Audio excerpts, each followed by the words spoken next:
میں آپ کو یاد کرا دوں سائفر ہوتا کیا ہے. ایک خفیہ جو کمیونیکیشن ہوتی ہے, خفیہ جو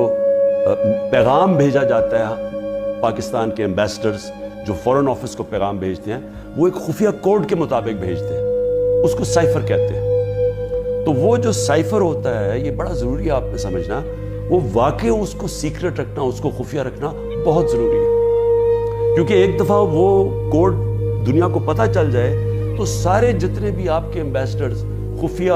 میسیجز بھیج رہے ہوتے ہیں فورن آفس باہر کی دنیا سے, وہ سارے پبلک ہو جائیں گے, جس طرح وکی لیکس کے اندر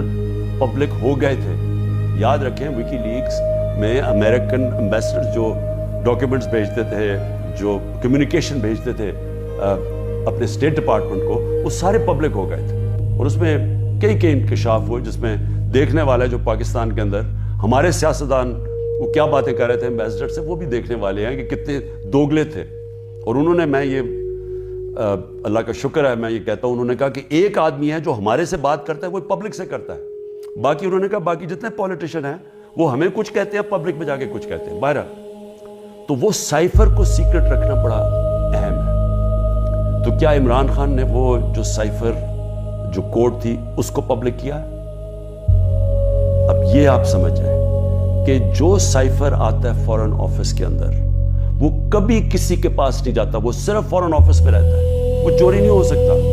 وہ فورن آفس میں پڑا ہوتا ہے. جو ہمارے پاس آتا ہے اور جس میں prime minister, president, army chief, ISI کا چیف, اور پھر ایک جاتا ہے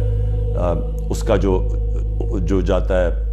کیبنٹ سیکرٹری کے پاس, یہ یاد رکھیں کہ یہ وہ سائفر نہیں جاتا.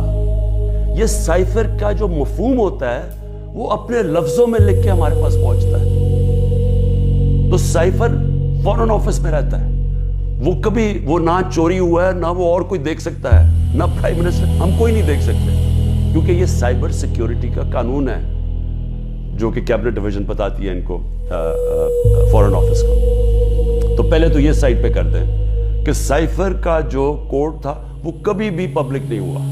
کسی نے نہیں وہ دیکھا, بشمول پرائم منسٹر کے, ہم نے کسی نے نہیں وہ دیکھا. ہمارے پاس وہ آیا کہ وہ سائفر کے اندر ایمبیسڈر اسد مجید اور ڈونلڈ نون نے کیا بات چیت کی, وہ ہمارے پاس آیا. اب سب کے لیے وہ میں نے بڑے احتیاط سے اس کو جب میرے سامنے آیا تو بڑے ہم نے احتیاط کی. کیا ہم نے سب سے پہلے اس کو فیصلہ کیا آپس میں کہ ہم یہ پبلک نہیں, ابھی اس کے اوپر بات نہیں کریں گے, کیونکہ OIC کی کانفرنس تھی پاکستان میں 22 اور 23 مارچ کو, تو سائفر آ چکا تھا 6 مارچ کا. ہم نے اس کانفرنس کی وجہ سے ہم چپ کر کے بیٹھے رہے, کیونکہ باہر سے منسٹر آ رہے ہیں اور شور مچ جاتا ہے اس کا, تو ہم نے کہا ملک کو نقصان پہنچے گا. حالانکہ جو سائفر کے اندر چیزیں ہیں وہ میں آپ کو بتاؤں, اس سے بڑا نقصان ملک کو کیا پہنچنا تھا کہ پوری سازش ہوئی گورنمنٹ گرانے کی, رجیم چینج کی. 27 تاریخ کو میں نے جلسے میں جو ایک کاپی لہرائی وہ سائفر نہیں تھا, جو سائفر کے اندر پیغام تھا,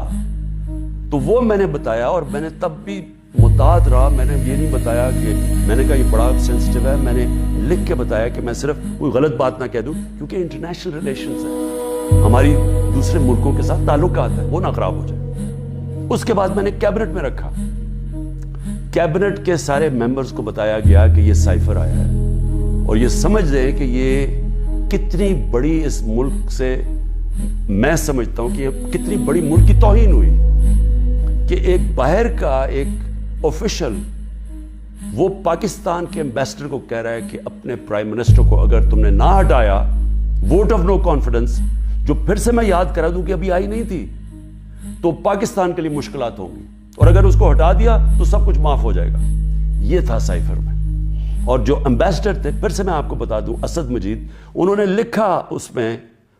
کہ میرے خیال میں تمہیں اس کے امریکہ کے خلاف ان کو پروٹیسٹ کرنا چاہیے, ڈیمارش کرنا چاہیے کہ یہ کبھی اس طرح کی زبان استعمال نہیں ہوتی, ایسی دھمکی نہیں دی جاتی. میں پہلے کیبنٹ میں رکھتا ہوں, پھر 28 مارچ کو نیشنل سیکیورٹی کاؤنسل میں رکھتا ہوں,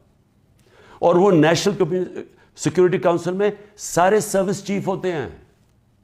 جنرل باجوہ تھے وہاں، ایئر چیف تھے ادھر، نیوی کے چیف تھے، جوائنٹ چیف آف سٹاف تھے، ہمارے ساری کیبنٹ کے سینئر ممبرز تھے، فورن آفس کے سیکرٹری بیٹھے ہوئے تھے، اور اس میں کیا فیصلہ ہوتا ہے کہ ہمیں جس طرح امبیسڈر اسد مجید نے ریکمینڈ کیا، ہمیں ڈیمارش کرنا چاہیے، ہمیں امریکہ کو پروٹیسٹ کرنا چاہیے کہ یہ آپ نے ہمارے اندرونی معاملات میں مداخلت کی.